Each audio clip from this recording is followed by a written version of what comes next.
আসসালামু আলাইকুম।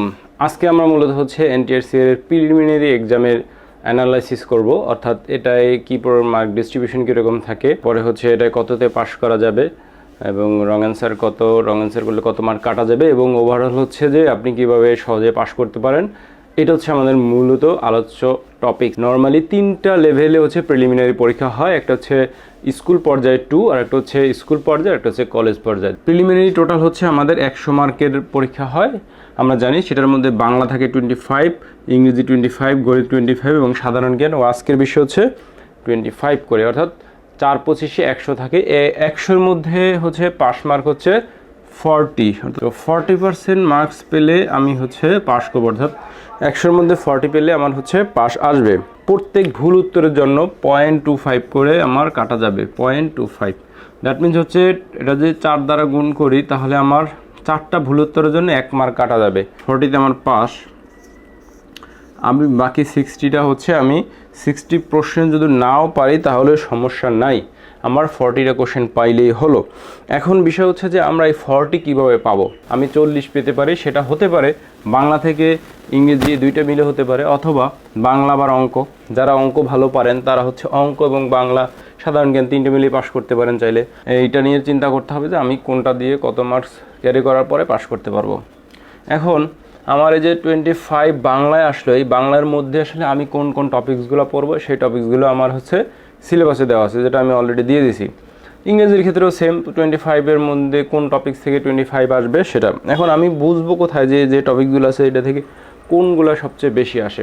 তো সেটা বোঝার জন্য আমার প্রথমে প্রিভিয়াস যে প্রশ্ন আছে সেটা অ্যানালাইসিস করতে হবে, অর্থাৎ বিগত 10 বছরের যে প্রশ্নগুলো আছে এইগুলো আমার অ্যানালাইসিস করে দেখতে হবে যে কোন কোন টপিকস থেকে আমার প্রশ্ন বেশি আসছে, সেই টপিকস ধরে ধরে আমার পড়তে হবে। আমার সে ধরেন যে সমাসের হচ্ছে উপমান কর্মধারায় সমাস থেকে আমার প্রশ্ন গতবার আসছে, তো এবার হচ্ছে সেই প্রশ্নটা না আসতে পারে, বাট সেই রকম আর একটা প্রশ্ন আসবে।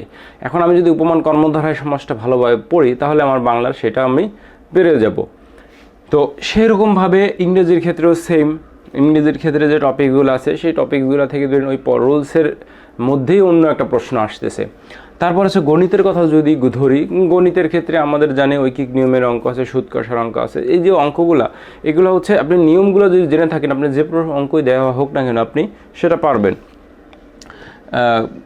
শুধুমাত্র পার্থক্য যেটা ঘটে সেটা হচ্ছে সাধারণ জ্ঞানে। এখন সাধারণ জ্ঞানে হচ্ছে যেটা আজকের বিশ্ব আছে, মানে অর্থাৎ কারেন্ট অ্যাফেয়ার্স, সেটা থেকে প্রশ্নটা আপনার রেগুলার যে আপডেট, যেমন হচ্ছে এখন আপনার হচ্ছে পদ্মা সেতু, তারপর বঙ্গবন্ধু টানেল, হ্যাঁ, মেট্রো রেল, এইগুলো খুবই গুরুত্বপূর্ণ, এগুলো নিয়ে প্রশ্ন আসতে পারে। তারপরে বর্তমান সরকারের সাফল্য, এগুলো থেকে প্রশ্ন আসতে পারে। আর সেই প্রিভিয়াস যে সাধারণ জ্ঞানে যে পুরাতন যে জিনিসগুলো আছে, পুরাতন জিনিসগুলো বলতে বিভিন্ন জিনিসের সদর দপ্তর কোথায়, বা এই যে টপিকস মানে গদবাদা কিছু আছে, সেগুলো তো আগের মতো রয়ে গেছে।